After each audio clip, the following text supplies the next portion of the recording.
Hello guys, ഒരുപാട് പ്രതീക്ഷകളോട് കൂടിയിട്ട് നമ്മൾ ഒരു ദിവസം ഇങ്ങനെ സ്റ്റാർട്ട് ചെയ്യുമ്പം എന്തൊക്കെയോ പ്രാർത്ഥനകൾ നമുക്കുണ്ടാവും. അപ്പോൾ അങ്ങനെ ആ പ്രാർത്ഥനകളൊക്കെ സമർപ്പിക്കാൻ വേണ്ടിയിട്ട് ഞാൻ ഏറ്റവും കൂടുതൽ പോവുക അമ്പലത്തിലേക്കാണ്. അതെല്ലാവരും അങ്ങനെ തന്നെ ആയിരിക്കും. പക്ഷേ എനിക്ക് അപ്പോൾ കിട്ടുന്നൊരു ഫീലും സന്തോഷവും ഭയങ്കര വലുതാണ്. അപ്പോൾ നമ്മുടെ തിരുനക്കര അമ്പലത്തിലേക്ക് പോയി കഴിഞ്ഞാൽ ഇതുപോലെ മിണ്ടാപ്രാണികൾ ഇങ്ങനെ വലിയ പടയാളികളായിട്ട് അവിടെ ഉണ്ട് കേട്ടോ. അപ്പോൾ അതൊക്കെ കാണുമ്പോൾ ഭയങ്കര സന്തോഷമാണ്. അങ്ങനെ ഇതാ നമ്മൾ തിരുനക്കര അപ്പൻ്റെ നടയിലേക്ക് ഇങ്ങനെ കടന്നുകൊണ്ടിരിക്കുകയാണ്. അപ്പോൾ ആദ്യം തന്നെ എല്ലാ പ്രാവശ്യവും ചെയ്യുന്ന പോലെ മുടങ്ങാതെ നമ്മളൊരു കൂവളത്ത് മാല എന്തായാലും ഭഗവാന് കൊടുക്കും, അത് നിർബന്ധമാണ്. അപ്പോൾ കൂവളത്ത് മാലയൊക്കെ ആയിട്ട് നമ്മൾ അമ്പലത്തിനുള്ളിൽ കയറി നല്ല രീതിയിൽ തൊഴുതിറങ്ങി പ്രസാദമൊക്കെ കിട്ടി വളരെ ഭംഗിയായിട്ട് തൊഴുതു. നിറയെ ആളായിരുന്നു, ഞായറാഴ്ച ആയതുകൊണ്ട് തന്നെ. പിന്നെ ഇതേ നമ്മുടെ വിഘ്നേശ്വരനുള്ള തേങ്ങ അത് നമുക്ക് മുടക്കാനേ പറ്റത്തില്ല.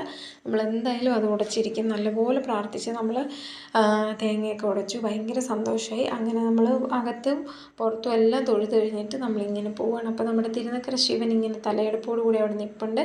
അങ്ങനെ നമ്മൾ തൊഴുതിട്ട് ഇറങ്ങി വരുമ്പോൾ എന്നോട് വർക്ക് ചെയ്യണ 2 പിള്ളേർ ഇതേ ഇവിടെ നിൽപ്പുണ്ട്. അവന്മാരും അമ്പലത്തിൽ തൊഴുതിട്ട് നിൽക്കുകയാണ് കേട്ടോ. അവന്മാരെ കാണിക്കരുതെന്ന് പറഞ്ഞുകൊണ്ട് ഞാൻ വളരെ എന്താ പറയുക ഒന്ന് ഷോർട്ടാക്കി എടുത്തിട്ടുണ്ട്. ഞാൻ എടുക്കാണ്ട് പോയതാണ് ശരിക്കും, പക്ഷെ അവന്മാരങ്ങനെ പറഞ്ഞുകൊണ്ട് ഞാൻ ഷൂട്ട് ചെയ്തെന്നുള്ളൂ കേട്ടോ. പിന്നെ ഇതേ നമ്മൾ അവിടെ നിന്ന് നേരെ തൊഴുത് താഴെ നമ്മുടെ തിരുനക്കര ശ്രീകൃഷ്ണസ്വാമി ക്ഷേത്രമുണ്ട്. അവിടെയും നമ്മൾ തിരുനക്കര വന്നു കഴിഞ്ഞാൽ എനിക്ക് നിർബന്ധമാണ് ഇവിടെയും പോകണം, അതുപോലെ തന്നെ ഹനുമാൻ സ്വാമിയുടെ അവിടെയും പോകണം. അപ്പോൾ ഇവിടെ നമ്മുടെ കൃഷ്ണനെ തുളസിമാലയൊക്കെ വെച്ച് അവിടെയും നല്ലതായിട്ട് പ്രാർത്ഥിച്ചു. അവിടെ വലിയ തിരക്കുണ്ടായില്ല, എന്നാലും അത്യാവശ്യം ഞായറാഴ്ച ആയതുകൊണ്ട് ആളുകളൊക്കെ ഉണ്ട്. അതേ മഞ്ചാടിക്കുരു ഇങ്ങനെ ഫ്രണ്ടിൽ വെച്ചിട്ടുണ്ട്, അതൊക്കെ വാരി എന്താ പറയുക, മഞ്ചാടിക്കുരുയൊക്കെ കാണുമ്പോൾ വാരാതെ പോയെങ്കിൽ പിന്നെ എന്താ ചെയ്യുക.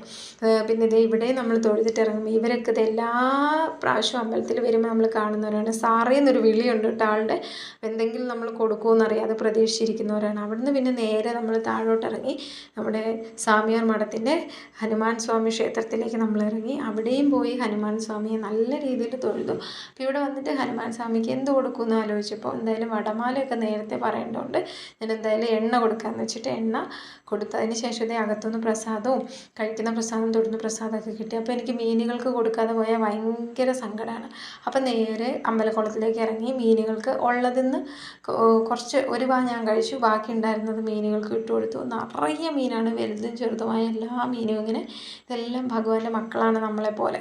അപ്പോൾ അവരും ഇങ്ങനെ വെള്ളത്തിൽ ഇങ്ങനെ ആസ്വദിച്ച് തുള്ളിച്ചാടി ഇങ്ങനെ നമ്മൾ ഇട്ട് കൊടുക്കുന്ന ഫുഡൊക്കെ പ്രതീക്ഷിച്ച് ഇങ്ങനെ എന്താ പറയുക പൊന്തി നിൽക്കുകയാണ് വെള്ളത്തിൻ്റെ മുകളിൽ. അപ്പോൾ അതൊക്കെ കാണുമ്പോൾ ഭയങ്കര ഒരു സന്തോഷമാണ് കേട്ടോ. ഈ ഒരു പച്ചപ്പ് പോലെ തന്നെ എല്ലാവരുടെയും ലൈഫ് നല്ല കളർഫുള്ളായി പ്രകാശമായിട്ട് എല്ലാവരുടെയും ദുഃഖങ്ങളും വിഷമങ്ങളൊക്കെ ഭഗവാൻ അറിഞ്ഞ് എല്ലാം മാറ്റി തരട്ടെ. അപ്പോൾ എന്തായാലും നമ്മുടെ ചിരിക്ക് പിന്നിൽ നമ്മുടെ വിഷമങ്ങൾ വയ്ക്കുക. എല്ലാവർക്കും ഒരു ഹാപ്പി ഡേ.